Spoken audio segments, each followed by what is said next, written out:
Tonight, our memo is a cry for the victims of banditry, those whose lives have been lost when they need not have, those who are living in constant fear and terror, battling that trauma that haunts day and night.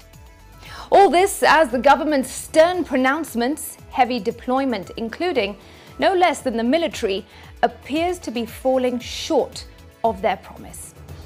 Paul Leshimpiro, a member of the County Assembly of Samburu, was killed by bandits in the government's own admission.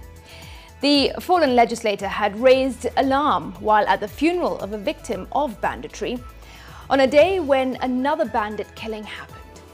He spoke some very powerful words, and I quote, "Mr. President, don't suggest to us that you are less powerful than a bandit. Don't suggest to us that you are less armed than a bandit." End of quote.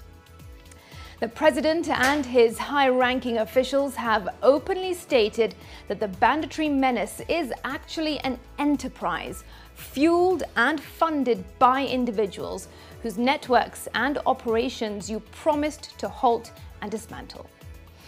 But when these incidents are responded to with tough talk, heavy deployment, and promises for action, but the attacks and killings continue, the people continually lose faith in the security institutions, which is potentially fuel for the wildfire of lawlessness. There is tangible evidence of trouble when elected leaders, those who are the hope of the victims, are repeatedly either begging for intervention or speaking in hopelessness themselves, or being shot dead by the very bandits.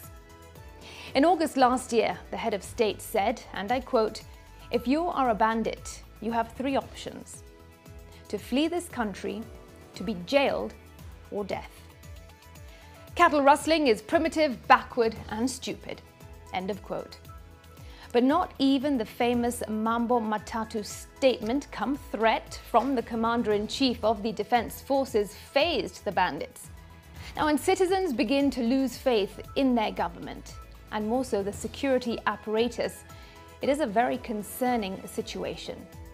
It is the very situation that is seeing locals of bandit-struck areas and their leaders saying they will take the law into their own hands, that they will protect themselves because they believe the government has failed them, because they feel the administration is incapable of keeping them alive because of the disconnect between the pronouncements on podiums and news platforms and the bloodshed on the ground. This is the making of anarchy, and it must never be given a foothold in this great republic.